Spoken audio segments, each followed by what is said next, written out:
desde la costa norte de Honduras, San Pedro Sula, al fin de la noche, la comparecencia profesional de interés nacional, la revelación producto de la investigación y las noticias del día, al fin de la noche. Desde este momento, por Maya Televisión, el canal de mayor cobertura en la televisión de Honduras. Ya con ustedes, el licenciado Arnulfo Aguilar. 23 de abril se conmemora en el universo el Día del Idioma Español. Y precisamente es a una gran obra que se le tributa esta conmemoración, Don Quijote de la Mancha, uno de los libros más leídos del mundo, por abajo de la Biblia. Don Quijote de la Mancha es una novela escrita por el escritor español Miguel de Cervantes Saavedra, publicada su primera parte con el título de El ingenioso hidalgo Don Quijote de la Mancha a comienzos del año 1605.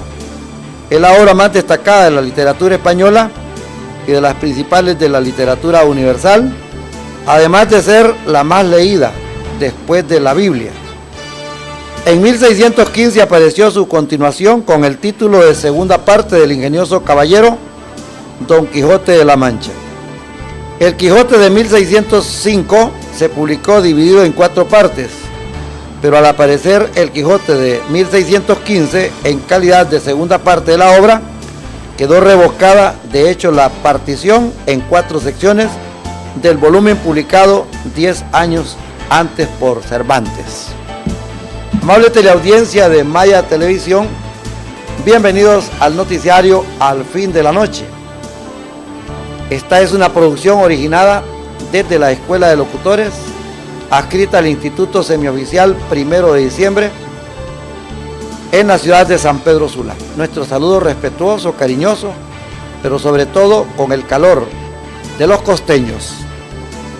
Hoy esta emisión va dedicada de manera muy especial para una profesora joven que en el año 2018 se graduó como licenciada en Pedagogía en la Universidad Nacional Autónoma de Honduras del Valle de Sula. Y precisamente dado su papel, su trabajo académico tan brillante y como parte del colectivo cultural de Radio 1 y del Instituto Semioficial 1 de Diciembre, recibió la orden que no cualquiera la tiene, cum laude.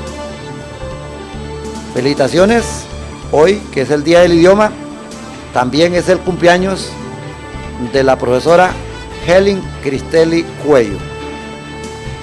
Al lado de su familia, en especial de su madre, doña Norma, y de su hijo.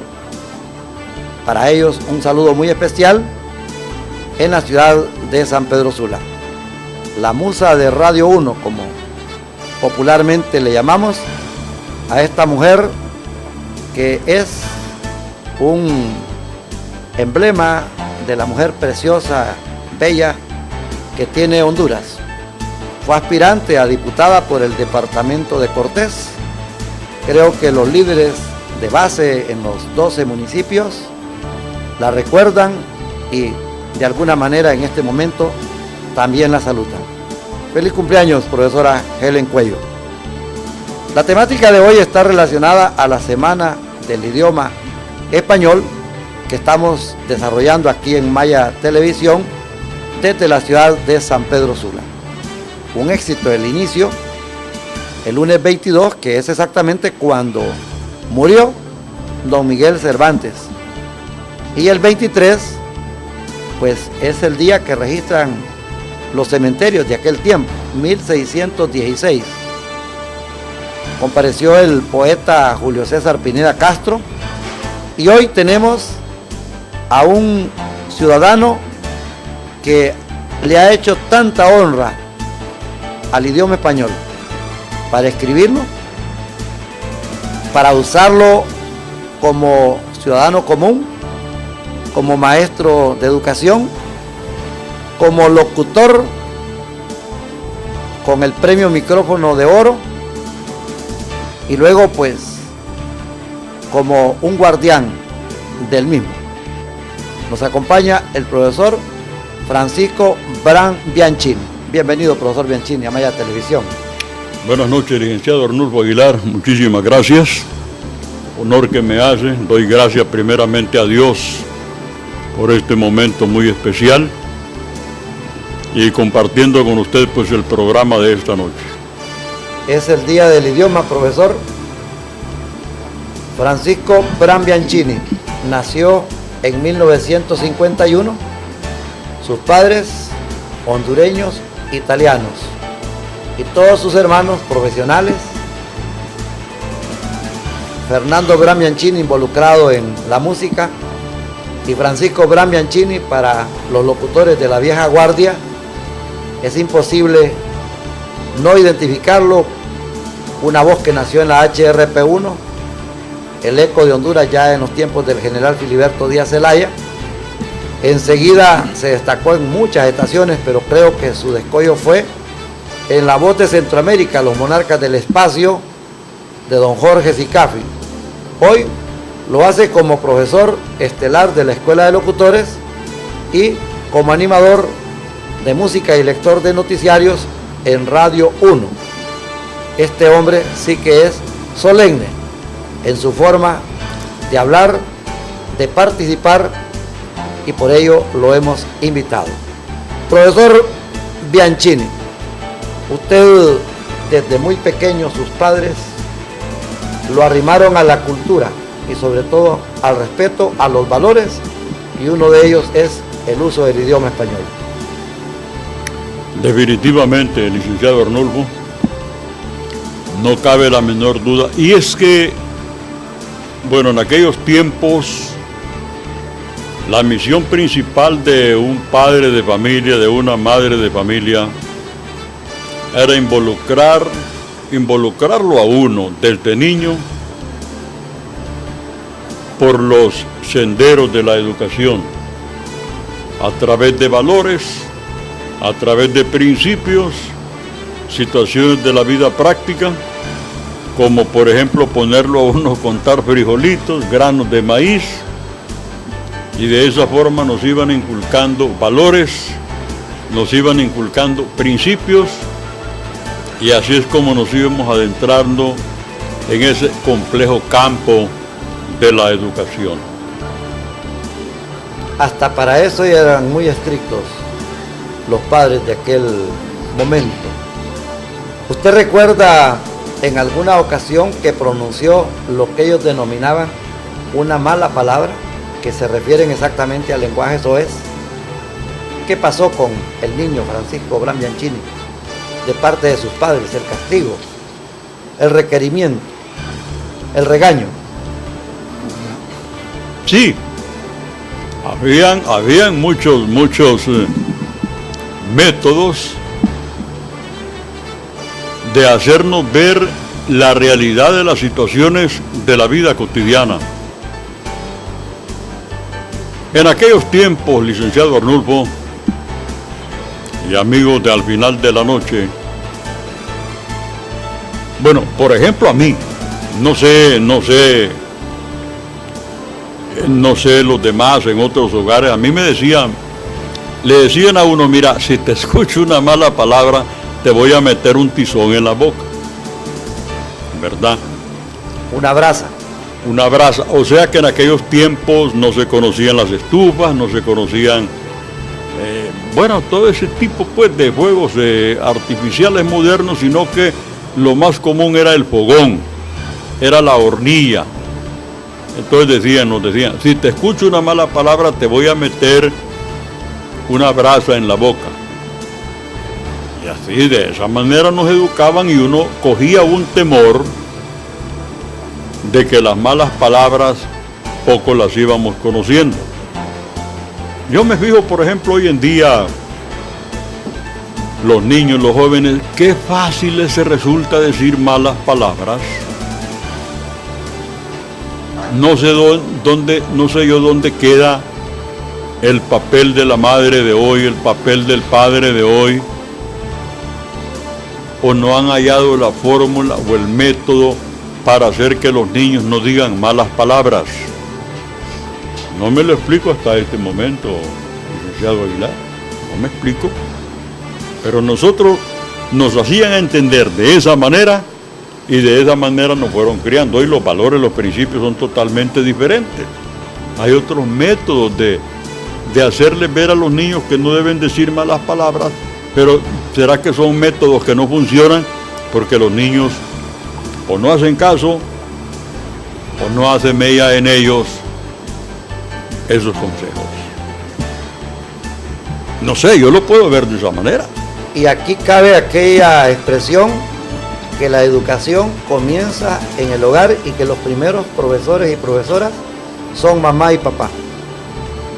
En aquel tiempo sí, y se supone que es un principio, un valor moral que debería seguirse practicando, pero parece que no es así, porque hoy todo se lo dejamos nosotros los padres a la maestra ahí en la escuela, al director de la escuela, ya no sé quiénes más, de repente hasta los vecinos también,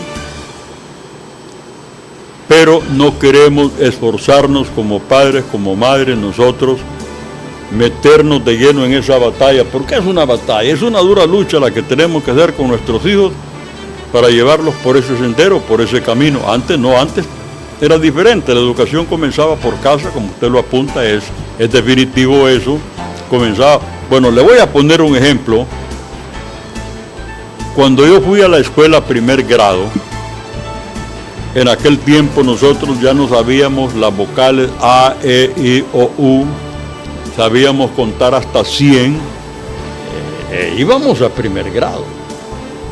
Y todo eso lo podíamos hacer, escribir nuestro nombre completamente, nuestro nombre y apellido correctamente, y tantas cosas más, los nombres de toda la familia, desde tíos, hermanos, primos, abuelos, casi nos hacían que nos aprendiéramos el árbol genealógico completo.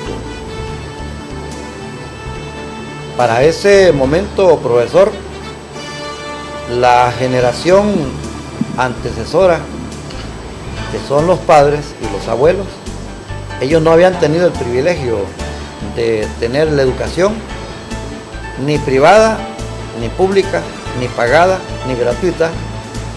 Significa que usted, que es de la década de los 50, tiene ya acceso a una educación tan rigurosa, casi perfecta, metodológica y sobre todo cuidadosa. Correcto. El asunto es que en aquellos tiempos una maestra empírica, lo que se llamaba una maestra empírica, que fue eso mi madre,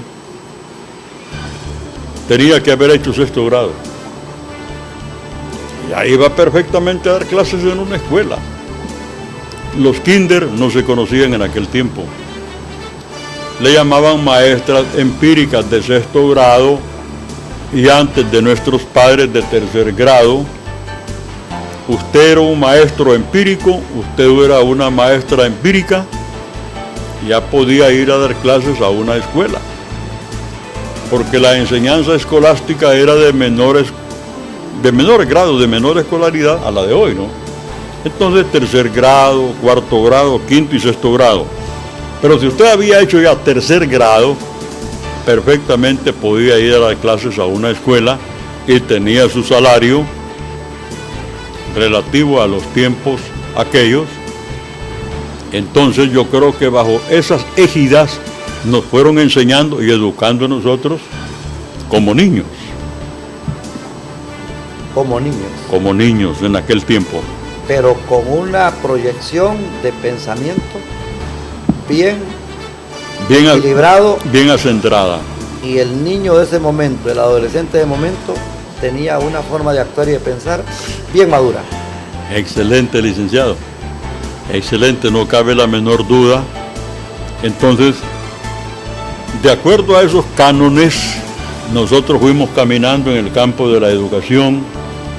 Allí íbamos caminando, como se dice hoy, ratitos a pie, ratitos andando, por aquello de la situación económica de nuestros padres, que no era tan fluida, no era tan exuberante que podamos decir, porque fíjese que en mi caso personal, licenciado Arnulfo, vaya, yo conocí los zapatos estando ya en cuarto grado. En cuarto grado conocí los zapatos, o sea que 2, 3 años, 4 años yo fui descalzo a la escuela, y parece que era ser la usanza de aquellos tiempos, nuestros calzoncitos de tirantes, recuerdo yo el mío, mi pantaloncito caqui corto de tirantes, la camisa del uniforme de la escuela por dentro, descalzos, hasta esos años que fuimos conociendo los zapatos. Recuerdo los precios del calzado en aquel tiempo, valían 2 lempiras, unos 50 el par de zapatos, unos burritos que vendían con algo que le llamaban patacones. Patacones era algo de acero para que no se gastara luego la punta del zapato, el tacón de los zapatos, entonces le ponían patacones, esos ya valían 2.50. Y yo me los vine a poner, creo, hasta que estaba en cuarto grado, habían unos zapatos que le llamaban botines, de unas correitas alrededor, le llamaban botines. Más adelante me las puse ya como en quinto, sexto grado, porque eran un poquito más onerosas, si podemos usar el término. Y así nos llevaron nuestros padres, así nos fueron sacando adelante, y así poco a poco fuimos conociendo la luz de la civilización a través de la educación casera primeramente, y luego dentro de ahí el asunto ya pedagógico. La experiencia que nos está dando el profesor Francisco Bram Bianchini, un reconocido locutor de la costa norte de Honduras, de San Pedro Sula, son las vivencias que ustedes mismos pudieron tener, con variadas diferencias. Pero, profesor Bianchini, usted aprendía de sus hermanos mayores, usted aprendía de los vecinos. Ellos también tenían la misma mística de creación del hogar y de la familia. Naturalmente, aprendíamos unos de otros, de experiencias, vivencias. Fíjese que en aquellos tiempos nos dejaban las tareas en la escuela, tercer grado que se mira la matemática, cuarto grado que se mira la matemática, quinto, sexto grado. No habían, licenciado,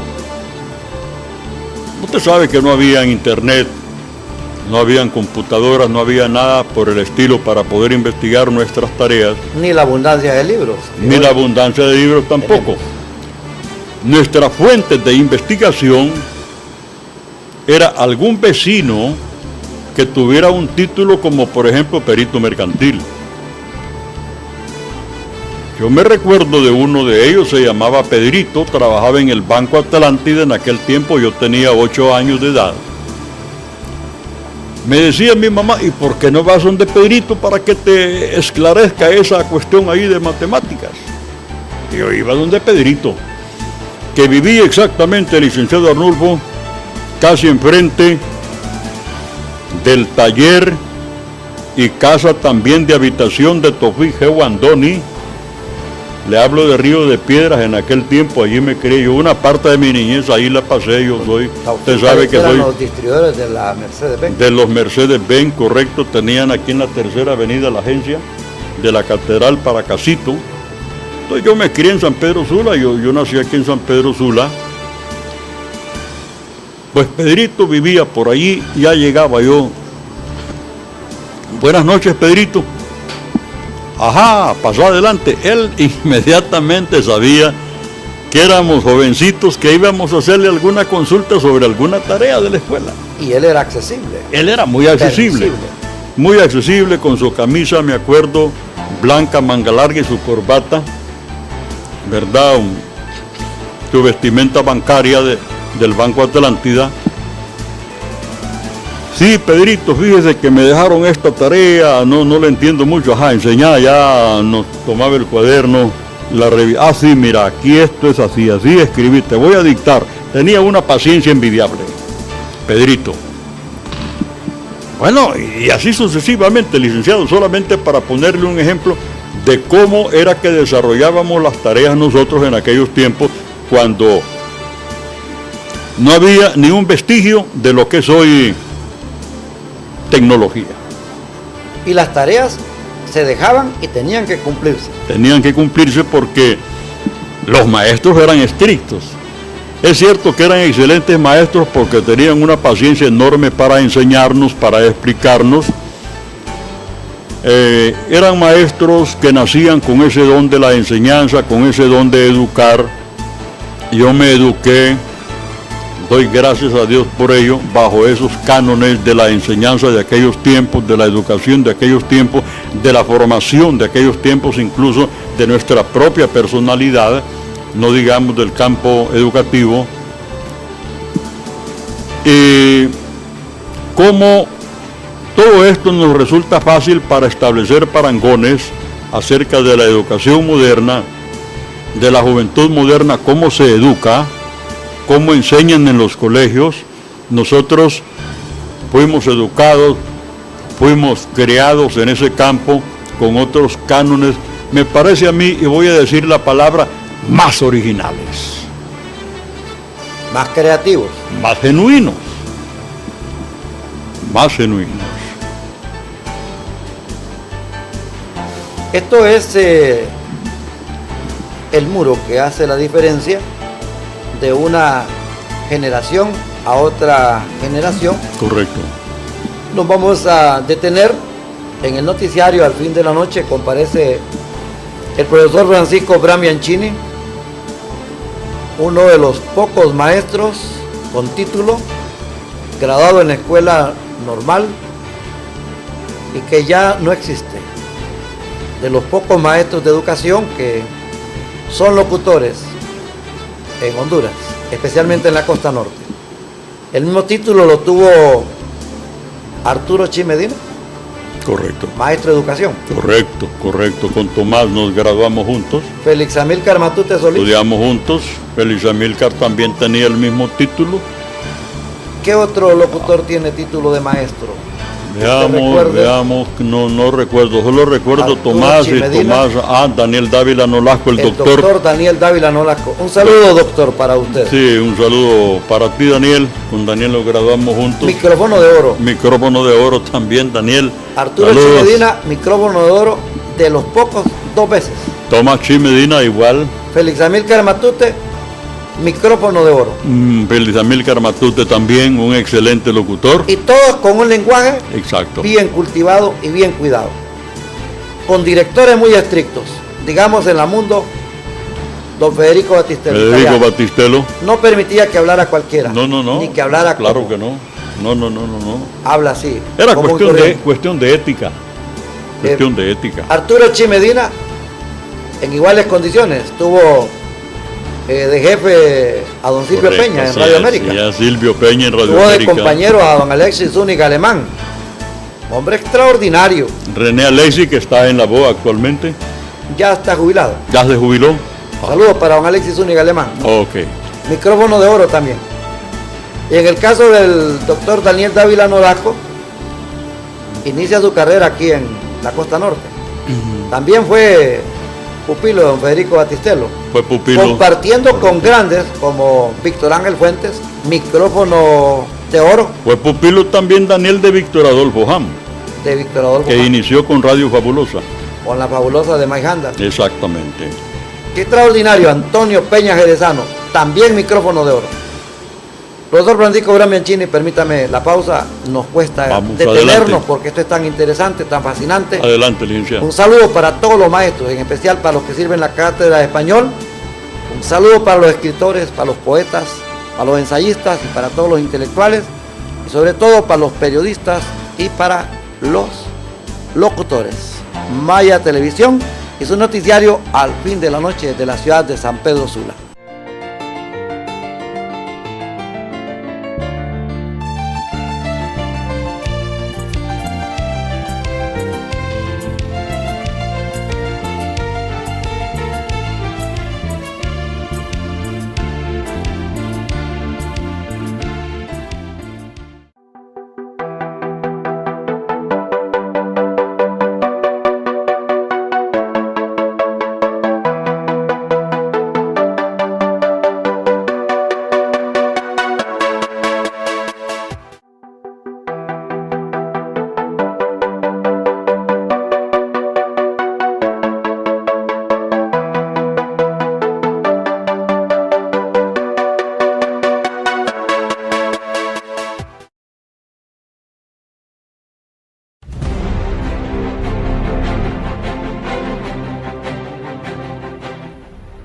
¿Qué tal, amigos?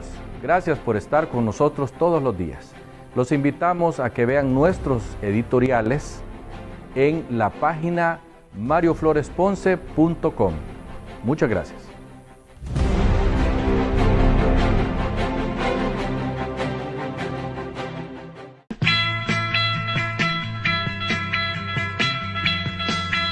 Si te gusta la música del recuerdo,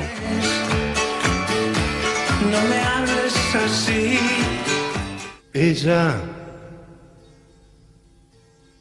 ya me olvidó. o bailar y disfrutar en casita,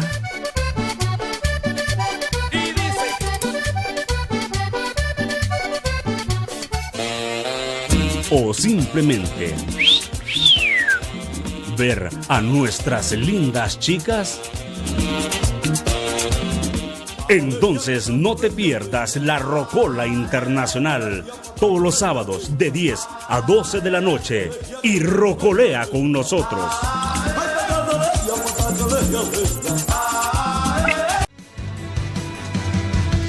Hola, ¿qué tal, televidentes de Maya TV? No se pierdan de lunes a viernes a partir de la 1 de la tarde. Punto y coma. El noticiario que sí está arrasando a nivel nacional e internacional. Porque la noticia sí es la verdad. Punto y coma.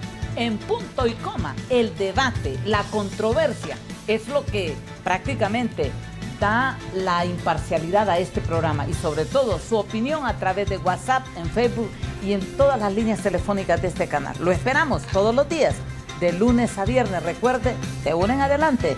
Esto es Punto y Coma.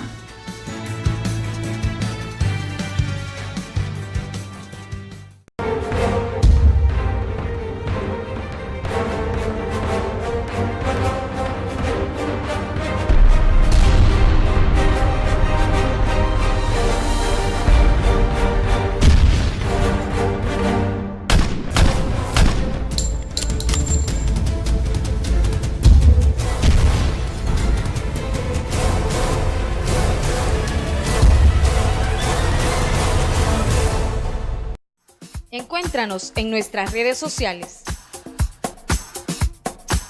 Búscanos en Facebook como @MayaTVHN. En Twitter @MayaTVHN. Actualízate con las últimas noticias en mayatv.hn. Y suscríbete a nuestro canal de YouTube como Maya TV Noticias. Maya TV, cobertura total.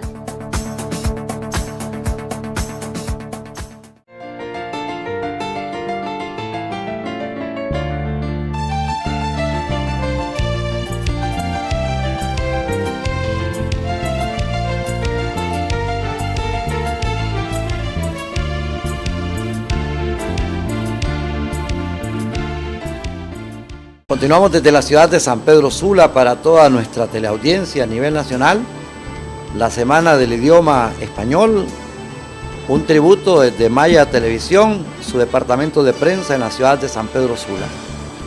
Cuántos escritores, cuántos productores de cultura, del arte de escribir tenemos en el país. Para todos ellos un saludo muy especial para los miembros de nuestro colectivo cultural, cabezados por el escritor Julio Escoto, Armando García, Helen Umaña. Igual condición para el poeta Julio César Pineda. Para todos los intelectuales del país un saludo muy especial. Se nos han ido íconos de la intelectualidad. Ya no tenemos a Roberto Sosa, ya no tenemos al poeta de Trinidad Santa Bárbara, al poeta Paredes. Se nos murió. Y es una profundidad de dolor al morir el prologuista de Ramón Amaya Amador, don Longino Becerra. También tenemos otro gran vacío. Ya no está con nosotros doña Clementina Suárez. Representativos, pues la inspiración para los jóvenes. Comparece el profesor Francisco Bram Bianchini. Hablábamos pues que la gente anterior a ustedes, los del 40 y los del 50, había bastante analfabetismo. Para ellos no hubo oportunidad de escuela. Peor el colegio. Y significa pues que la preocupación de ellos, que medio aprendieron a leer, a escribir y a contar, lo volcaron totalmente en los padres de aquel momento, que eran representados por los profesores. Hay un planteamiento que se dice que es verdad.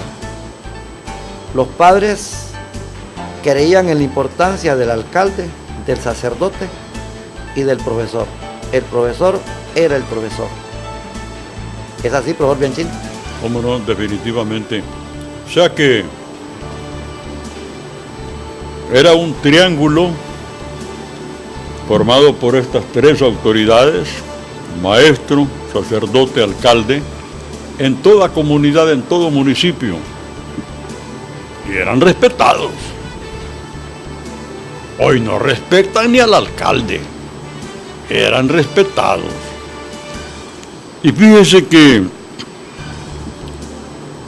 nuestros padres de antes tuvieron una lucha bien titánica, porque ellos automáticamente eran analfabetos, a excepción de algunas situaciones en las que un papá o una mamá había recibido algún tipo de instrucción, y ellos no querían que nosotros fuésemos iguales a ellos. La palabra que se usaba era, o la frase que se usaba era: es que mira, no quiero que te quedes burro como yo. No quiero que te des burro, no quiero que te quedes burro. Era la frase usual de nuestros padres o una madre en aquel tiempo. Entonces, vaya, por ejemplo, yo estudié con una beca del Estado. A mí me gustó mucho el comercio, pero en aquel tiempo el Estado solamente daba becas para magisterio. Para magisterio. Sí, por eso yo estudié magisterio. Y a mucho honor y a mucha honra voy a decirlo, la beca me la consiguió el doctor Mario Catarino Rivas, que era el médico de cabecera de mi casa, porque dicho sea de paso, el doctor Mario Rivas era compadre con mis padres, eran compadres. Padrino de mi hermano mayor, que ya falleció. Esa es la situación de mi vida personal. Entonces yo estudié con beca del Estado, lograda por ese conducto. Me hice maestro, a muchos títulos, a mucha honra, licenciado Arnulfo. Me siento muy feliz de ser maestro, siempre me gustó enseñar. Fuimos formados para educar, para enseñar. Y el maestro es poco comprendido en la comunidad, por la sociedad, porque el maestro es maestro. El maestro fue formado para educar, para enseñar, y por eso es así su personalidad. Ese es el maestro. Eso tenemos que entenderlo, querramos o no. El abogado, por ejemplo, es así porque él es así, él estudió leyes. El arquitecto, el ingeniero, tantos ámbitos profesionales en los cuales cada quien se desenvuelve de acuerdo a cómo fue formado. Y nos educamos de esa manera. Entonces el asunto fue evolucionando: alcalde, maestro, sacerdote en la comunidad, hasta que las comunidades se fueron extendiendo, licenciado, y todo el mundo todo el mundo procuró irse sintiendo mejor. Nuestras autoridades se fueron preocupando porque todos los niños de aquella comunidad fueran enseñados de alguna manera, fueran formados, aprendieran a usar el lápiz. Fíjese que en aquel tiempo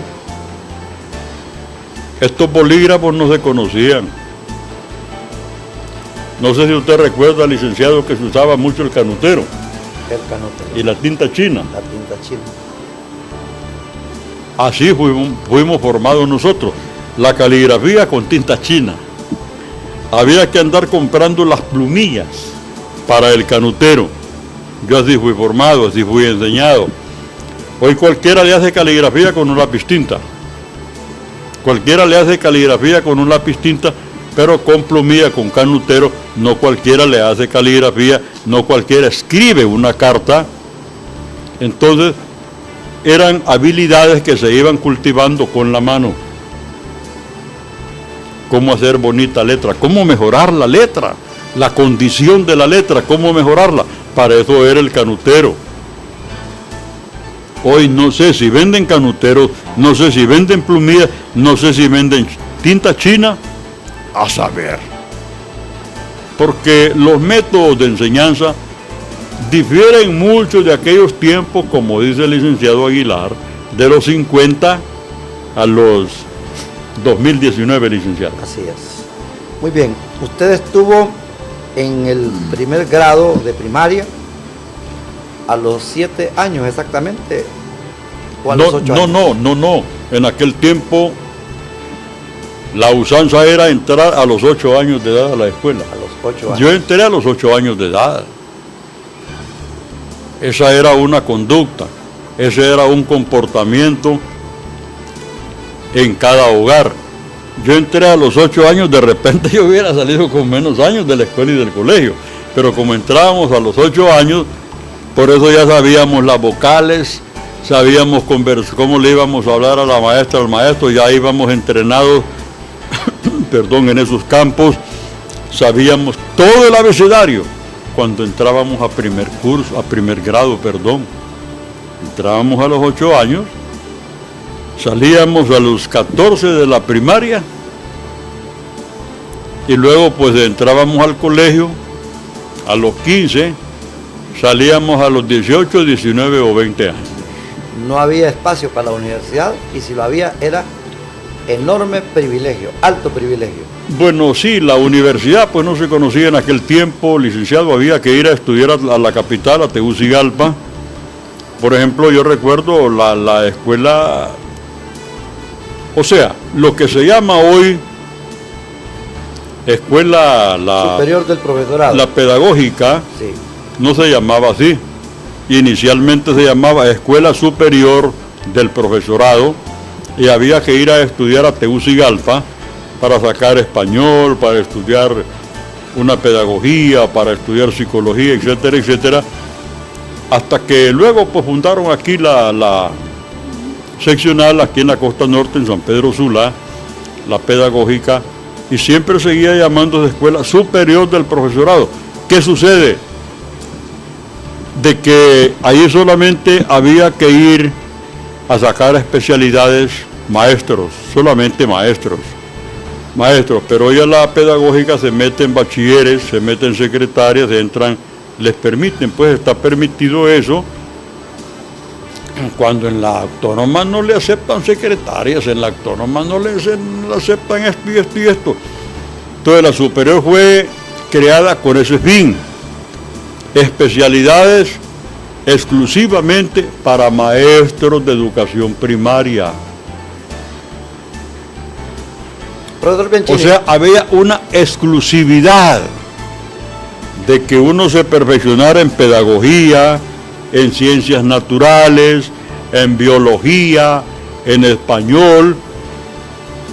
Bueno, solamente lo digo esto para establecer un parangón, para que usted deduzca de cómo está la educación de diferida, pero de repente diferida equivocadamente, porque las cosas inicialmente se hicieron mejor que ahora, mejor que hoy. Por eso hay tanta equivocación en la educación, como lo ha dicho más de alguna vez el profesor Casaña, hoy diputado. No, hay tantas equivocaciones en la educación que todo el mundo las toma como quiere tomarlas, todo el mundo las toma como mejor le conviene a él, o a este o a X grupo. No, así está manejada la educación. Hoy la manejan a su antojo, la manejamos a nuestro antojo, pero no como realmente debiera de manejarse la educación. Hay tantas equivocaciones. Usted va a ver secretarias dando clases en colegios, y un colegio es de educación media. secretarias, bachilleres que fueron preparados supuestamente para ir a la universidad, pero se metieron a una pedagógica porque había más facilidad para ir a dar clases, pero infortunadamente no había una vocación para enseñar, para educar, para ir a dar clases en colegio o para ir a dar clases en escuelas. No, sacaron el bachillerato porque no tenían un llamado para ir a sacar magisterio. No traían para enseñar, no sentían atracción para enseñar, para educar gente. No, yo le voy a decir, licenciado Arnulfo, aprovechando el programa suyo, y a propósito del Día de Cervantes, del idioma español, ¿me entiende? Hay mucha tela que cortar, la temática es grande, hay mucho de qué hablar sobre la educación en este país. Yo le aseguro que si Cervantes estuviera vivo lloraría. Cervantes lloraría, don Miguel, de cómo vería él la educación desarrollarse en la actualidad. Don Miguel, no, yo no sé cómo está caminando la educación en este país. Hay tantos desafueros que afortunadamente no son penados. Hay tantos desafueros que se cometen en la educación que si hubiera penalización sobre estos, yo le aseguro que medio mundo de los que se dicen llamarse educadores estarían en el presidio, estarían allá en las, ¿cómo se llaman las nuevas cárceles que han construido? Los pozos. Los pozos, las tolvas, allá en Danlí, etcétera, etcétera, amigos oyentes. No nos engañemos, por favor. Así camina la educación actualmente. Yo soy maestro. Y ya me decía un amigo que es ingeniero, me dice, mira, ustedes los maestros, como vos, Bianchini, son reliquias. ¿Vos tenés jubilación? No tengo jubilación. Yo vivo por la misericordia de Dios, les digo yo. No, yo no tengo jubilación. No, me dice, ustedes son reliquias, me dice. Ustedes son reliquias porque maestros que estudiaron por un llamado a la educación ya no hay, me dice, como lo hizo Pompilio Ortega, como lo hicieron todos aquellos próceres de allá de los 1800, son reliquias. Hoy los estudiamos a ellos, lo que hicieron ellos en pro de este país, y ustedes, me decía él, son reliquias, me dice, pero que nadie lo quiere reconocer, me dice, porque a nadie le conviene. Pero para mí, mis respetos, me decía el amigo ingeniero. Yo aplaudo eso y lo bendigo. Y así sucesivamente, el licenciado Aguilar, así ha caminado la educación de esa forma. Yo fui formado bajo esa égida, con esa horma, con que realmente se educaba la gente que iba a ir a impartir educación, se educaba a la gente que iba a ir a enseñar, a formar pupilos, a formar los futuros patriotas de este país, los futuros líderes de este país, los futuros diputados de este país, los futuros presidentes de este país. Son los que ha visto ya usted que se han jubilado, son los que fueron formados por esos maestros de esa estirpe de la que yo le estoy hablando en este momento. Ya están jubilados también. ¿Sabes? Los que están siendo formados de repente, algunos nuevos diputados, por las nuevas generaciones que manejan la educación en este país. Profesor Bianchini, usted estudió la primaria, estudió el colegio. ¿En qué instituciones recuerda a sus directores, los profesores que le sirvieron la cátedra de español y las conmemoraciones para este día, el Día del Libro, el Día del Idioma Internacional, del idioma español? Me halaga esa pregunta, licenciado Arnulfo, porque para mí es un honor y un placer recordar los tiempos en que yo fui educado. Le hablo de los 60, 70. Bueno, por ejemplo, en la escuela primaria Mi maestra de primero a tercer grado se llamaba Dalila Urbina. Luego tuve un maestro, excelente maestro de generaciones, Juan de la Cruz Aguilar, en cuarto grado. Ya para mi quinto y mi sexto grado yo tuve tuve a Dalila Urbina de quinto a sexto grado, y de primero a tercero tuve a Nora Aguilera, cambiélo, a Nora Aguilera de primero. ¿En qué centro educativo? En la Escuela de Aplicación José Trinidad Reyes. Ya no hay escuelas de aplicación, por cierto, las han borrado del mapa la de música. Los nuevos gobernantes. Diga. Solo quedó la de música. Solo quedó la de música, exactamente, pero ya no hay escuelas de aplicación, infierno, por cierto, ni escuelas guía técnicas como lo fue la escuela Francisco Morazán. Sí. Fue una escuela guía técnica. Eran las escuelas modelo o patrón de la educación primaria en este país. Y luego pues yo al colegio entré con buen suceso porque tuve excelentes maestros, como por ejemplo don Guadalupe Sarmiento. Usted lo recuerda, don Guadalupe Sarmiento. Guadalupe. Tremendo España, por cierto, don Guadalupe Sarmiento, que vivía aquí al costado del Cementerio General, arribita de la Puesta del Sol, de los Llanes.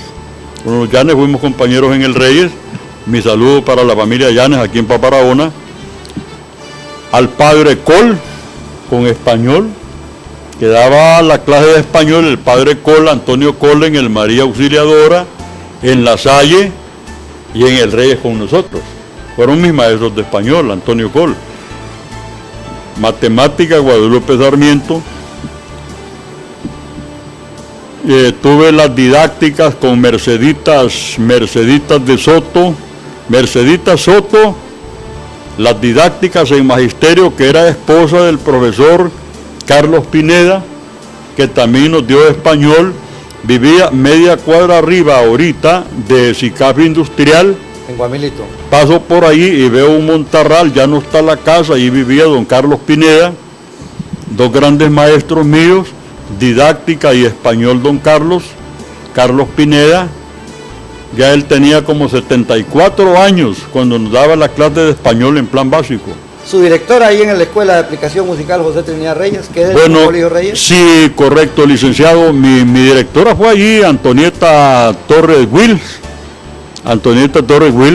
que era hermana de la directora de Diario La Prensa toda la vida, Mirta Torres de Mejía. Y esa fue la directora mía de escuela, ahí en el Reyes, en la Escuela de Aplicación. 6 años en el Reyes. 6 años en la Escuela del Reyes. De aplicación. 6 años, correctamente. Y después entra al ciclo común. Pasó al colegio, al Reyes, al José Trinidad Reyes, pasó ya a educación media, con esfuerzo de mis padres. Y sigo ahí luchando, estudiando, y me gané la beca gracias a mis notas ahí. Estudié a estudiar magisterio, hice el plan básico. Cuando yo entré ahí, el director era José A. Espinosa, no sé si usted lo conoció. Espinosa, claro que sí. Correcto, don José A. Espinosa, laureado maestro hondureño. Luego, pues, después de él tuve de director, o directora mejor dicho, a Tulita Bogrande Güell, no se me olvida. Que fue la coordinadora para la creación de la Universidad Autónoma de Honduras. Excelente apunte ese. Centro Universitario Regional del Norte. Excelente apunte, ahí está ese apunte en la historia de la educación nacional, Tulita Bogrande Güell. Y después de Tulita, licenciado Aguilar, yo tengo de director a don Braulio Fajardo, otro benemérito maestro nacional de Santa Bárbara. Exactamente, Trinidad, maestro Bárbara. Y director de generaciones de otros directores, ¿verdad? Es la forma como yo me eduqué bajo esa norma, bajo esa égida, bajo esos consejos ilustres de personas ilustres que sí verdaderamente nacieron con ese apostolado para enseñar, para formar personalidades, y yo me siento muy feliz por ello. Yo digo que el día que muera, licenciado Arnulfo, yo voy a morir feliz por ese aspecto, Yo fui formado por grandes maestros. Profesor, quiero que aprovechemos los últimos maestro, ¿no? minutos del noticiario para que usted me hable ya de su etapa ya como profesor. Usted fue profesor de colegios extraordinarios, del Debbie Haber, del Dionisio de Herrera y de la Escuela de Locutores. Tiene ese gran privilegio. ¿Cómo no? Gracias, licenciado, por... Sí, he sido catedrático en varios institutos de San Pedro Sula. Fui catedrático en el Instituto Departamental de Bellaver 7 años. En aquel tiempo, yo creo que entre el 70, por ahí, en ese tiempo yo era el maestro más joven de ese colegio. Amigos, y... ¿Quién era el director? Entré de 21 años al de Bellaver, salí de como de 27 años. Luego pasé al Dionisio de Herrera. ¿Quién era el director del Debbie Haber, profesor? Del Debbie Haber el director era otro laureado maestro, Felipe Fajardo, primo hermano de don Braulio Fajardo, que había sido mi director allá. José Trinidad Cabañas fue mi director y después fundó el Pedro de Alvarado. Imagínese qué parangones tan enormes, tan bonitos. Ajá. En el Debbie Haber usted daba clases de camisa, manga corta y corbata todo el tiempo. Sí, ahí la usanza era camisa corta, manga corta, blanca y corbatita. Corbata y camisa blanca, manga corta. El maestro no solamente era maestro, sino que parecía maestro. Exactamente como lo de los romanos. Así es. La esposa del César no lo tiene que serlo y no parecerlo. Ahora bien, el Dionisio de Herrera, los tiempos de el profesor Florentino Martínez. Florentino Martínez fue mi director, que por cierto era el nervio y motor de ese colegio. Claro. Del Dionisio de Herrera, Florentino Martínez. El primer colegio nocturno de San Pedro Sula. Él fue el nervio y motor. Don Héctor Gravina, que era su propietario, un hombre muy educado, muy culto. Pues él se encargaba ahí, ¿verdad?, de la parte administrativa, pero Florentino Martínez se encargaba de la parte pedagógica, de la parte académica, y con muy buen suceso, y nos supo manejar a todos. El padre de la directora de la prensa, María Antonia Martínez. María Antonia Martínez, el papá de María Antonia Martínez, de Diario La Prensa, aquí en San Pedro Sula. Muy bien. Qué buenos datos son estos, amigos, que estamos escarbando, ¿verdad? Yo agradezco la invitación del licenciado Arnulfo y me parece que es un buen día para un buen tópico. Hoy es día del idioma de Cervantes, don Miguel de Cervantes, un hombre que honró las letras españolas, honró la lengua. Tenemos que honrarlo hoy a él, las nuevas generaciones. Yo creo que los maestros de educación secundaria en el área de español tienen una enorme misión: saber y aprender a honrar a don Miguel de Cervantes. Al fin de la noche, el noticiario de Maya Televisión continúa con esta semana dedicada al Día del Idioma, al Día del Libro, el día de todos los pensantes. Muchos abogados se pasaron a la categoría de periodistas, de poetas, de escritores. También un saludo muy especial. Pero para los profesores que han dado la cátedra de español, que tomaron la mano de su alumno o de su alumna, sin malicia, para enseñarle a escribir esa letra tan linda, casi dibujada, con el título de bachiller, de perito y profesor, que equivale hoy a una licenciatura, o si es posible, a más. Creo que a la maestría, porque qué doctorados para hacerlo. Maya Televisión, desde la ciudad de San Pedro Sula, qué noche. Como dice Rafael Martus de España, es una gran noche, con el profesor Francisco Durán Bianchini. Hasta pronto. Buenas noches. Al fin de la noche, con el periodista Arnulfo Aguilar, la comparecencia, el análisis y las noticias desde la costa norte de Honduras por Maya Televisión, el canal con mayor cobertura. Hasta la próxima emisión.